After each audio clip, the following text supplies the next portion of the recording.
नमस्कार विद्यार्थियों, मैं जय भगवान आज आपका जीवी सोशल साइंसेज क्लासेस में इस चैनल पर आपका स्वागत करता हूं। विद्यार्थियों, आज कक्षा 10वीं की भूगोल की पुस्तक के पाठ 3 के जल संसाधन वाटर रिसोर्स के अंतर्गत जल संरक्षण एवं प्रबंधन की आवश्यकता क्यों होती है इसके बारे में पढ़ेंगे। तो विद्यार्थियों, जैसे कि मैंने आपको पहले भी बताया है कि पृथ्वी पर पानी बहुत है लेकिन पीने के लिए बहुत कम है। लेकिन यह वही है जो हम डरते हैं और बहुत जल्द होने वाला है अगर हम बुद्धिमानी से अपने जल के संसाधनों का उपयोग और संरक्षण नहीं करते हैं। शोध से पता चलता है कि 2025 तक भारत के साथ साथ कई अन्य देशों को पानी की गंभीर कमी का सामना करना पड़ेगा। हमारे देश में कई क्षेत्र इस समय जल तनाव की प्रक्रिया से गुजर रहे हैं। पानी पर स्वीडिश विशेषज्ञ फाल्केन मार्क के एक शोध के अनुसार पानी का तनाव तब होता है जब पानी की उपलब्धता 1000 क्यूबिक मीटर से नीचे गिर जाती है। हालांकि गंगा, यमुना, गोदावरी, नर्मदा और अन्य जैसी बड़ी नदियों के साथ भारत के सामाजिक आर्थिक विकास में जल संसाधनों की कमी में बहुत योगदान है। बढ़ती जनसंख्या, औद्योगिकरण, शहरीकरण और कृषि का आधुनिकीकरण देश के कई हिस्सों में पानी की कमी के मुख्य कारण है।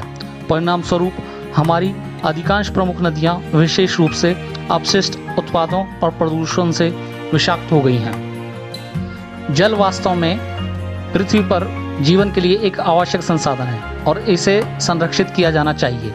वास्तव में ऐतिहासिक रूप से मनुष्यों ने बांधों का निर्माण करके उपलब्ध जल संसाधन का संरक्षण करना सीख लिया था।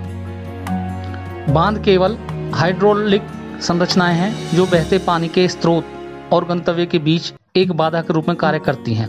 पहले ये बांध छोटे और हाथ से बनाए गए थे। हमारे आधुनिक समाज में इंजीनियरिंग तकनीकों और विधियों का उपयोग इन अधिकांश बांधों के निर्माण के लिए किया जाता है। बांध का उपयोग करके पानी के प्रवाह को बाधित, पुनर्निर्देशित या धीमा किया जा सकता है। अवरोध अक्सर पानी के अतिरिक्त प्रभाव को इकट्ठा करने के लिए एक छोटा जलाशय या झील बनाता है। सिंचाई के लिए लोग ज्यादातर बांधों का उपयोग करते हैं, जबकि कुछ बांधों का उपयोग बिजली पैदा करने के लिए किया जाता है, जिसे हम जल विद्युत या पनबिजली के रूप में जानते हैं। विद्यार्थियों, अब प्रश्न है, तीसरा प्रश्न है अभ्यास का। राजस्थान के अर्धशुष्क क्षेत्रों में वर्षा जल संग्रहण किस प्रकार किया जाता है, व्याख्या कीजिए। Discuss how rain water harvesting in semi arid regions of Rajasthan is carried out. उत्तर, राजस्थान के अर्धशुष्क और शुष्क क्षेत्रों में विशेषकर बीकानेर, फलौदी और बाड़मेर में पीने का जल एकत्रित करने के लिए छत वर्षा जल संग्रहण का तरीका आमतौर पर अपनाया जाता है। इस तकनीक में हर घर में पीने का पानी संग्रहित करने के लिए भूमिगत टैंक अथवा टांका हुआ करते हैं। इनका आकार एक बहुत बड़े कमरे जितना हो सकता है। इसे मुख्य घर या आंगन में बनाया जाता है।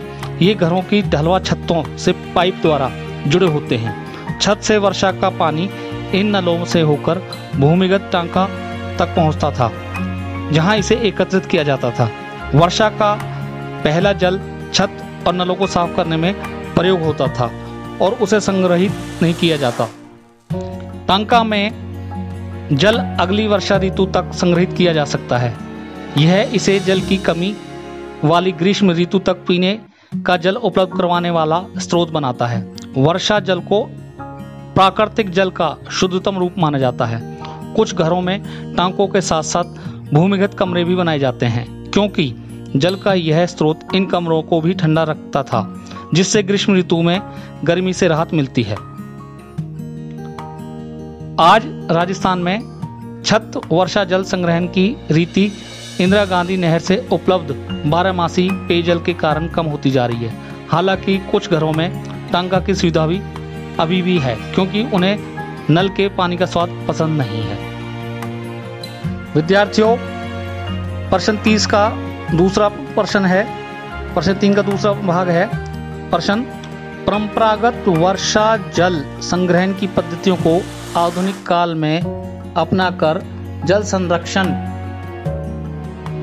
एवं भंडारण किस प्रकार किया जा सकता है?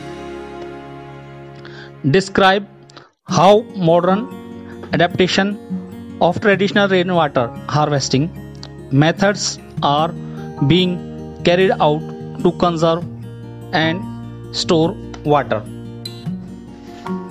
उत्तर, प्राचीन भारत में उत्कृष्ट जलीय निर्माणों के साथ साथ जल संग्रहण ढांचे भी पाए जाते थे। लोगों को वर्षा पद्धति और मृदा के गुणों के बारे में गहरा ज्ञान था। उन्होंने स्थानीय पारिस्थितिकीय परिस्थितियों और अपनी जल आवश्यकता अनुसार वर्षा जल, भौम जल, नदी जल और बाढ़ जल संग्रहण के अनेक तरीके विकसित कर लिए थे। आधुनिक काल में भी भारत के कई राज्यों में इन परंपरागत के अनेक तरीके विकसित कर लिए थे। आधुनिक काल में भी भारत के कई राज्यों में इन परंपरागत विधियों को अपनाकर जल संरक्षण किया जा रहा है।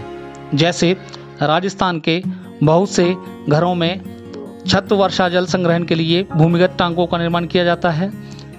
इसमें वर्षा जल को संग्रहित करके उपयोग में लाया जाता है। इसी प्रकार कर्नाटक के मैसूर जिलों में एक गांव में ग्रामीणों ने अपने घरों में जल की आवश्यकता पूर्ति हेतु छत वर्षा जल संग्रहण की आवश्यकता से की हुई है। मेघालय में नदियों व झरनों के जल को बांस द्वारा बने पाइपों द्वारा एकत्रित करने की 200 वर्ष पुरानी विधि प्रचलित है। शुष्क और अर्धशुष्क क्षेत्रों में खेतों में वर्षा जल एकत्रित करने के लिए गड्ढे बनाए जाते थे ताकि मृदा को सिंचित किया जा सके। राजस्थान के जैसलमेर जिले के खदी और अन्य क्षेत्रों में जोहड़ इसके उदाहरण हैं। पहाड़ी और पर्वतीय क्षेत्रों में लोगों ने गुल अथवा कुल जैसी वाहिकाएं नदी की धारा का रास्ता बदलकर खेतों में सिंचाई के लिए लगाई हैं। पश्चिमी बंगाल में बाढ़ के मैदानों में लोग अपने खेतों की सिंचाई के लिए बाढ़ जल वाहिकाएं बनाते थे। यही तरीका आधुनिक समय में भी अपनाया जाता है। इस प्रकार हम देखते हैं कि देश के विभिन्न क्षेत्रों में आधुनिक काल में भी परंपरागत वर्षा जल संरक्षण की पद्धतियों को अपनाकर जल संरक्षण एवं भंडारण किया जा रहा है। अन्य प्रश्न भी बनते हैं, जैसे कि प्रश्न पानी का तनाव क्या है? इसका उत्तर है पानी पर स्वीडिश विशेषज्ञ फाल्केन मार्क के एक शोध के अनुसार पानी का तनाव तब होता है जब पानी की उपलब्ध प्रति व्यक्ति 1000 क्यूबिक मीटर से नीचे गिर जाती है। दूसरा अन्य प्रश्न है जल संरक्षण के विभिन्न तरीके क्या हैं?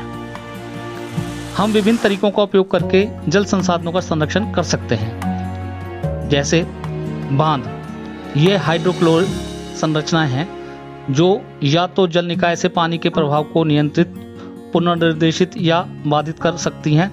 बांध लकड़ी, पत्थर या कंक्रीट से बनाए जाते हैं।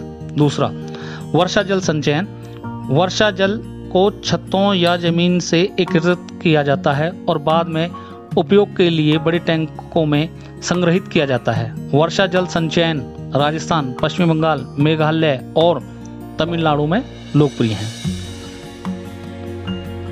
और ड्रिप इरिगेशन, यह विधि उत्तर पूर्वी राज्यों में सबसे अधिक प्रचलित है। खेतों की सिंचाई के साथ साथ स्थानीय जल संसाधनों को बचाने के लिए बांस के पाइप लंबी दूरी पर पानी प्रवाहित करते हैं और पौधों तक पहुंचने में ड्रिप में समाप्त हो जाते हैं।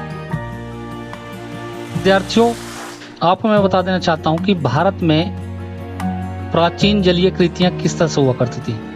ईसा से 1 शताब्दी पहले इलाहाबाद के नजदीक श्रृंगेवरा में गंगा नदी की बाढ़ के जल को संरक्षित करने के लिए एक उत्कृष्ट जल संग्रहण तंत्र बनाया गया था।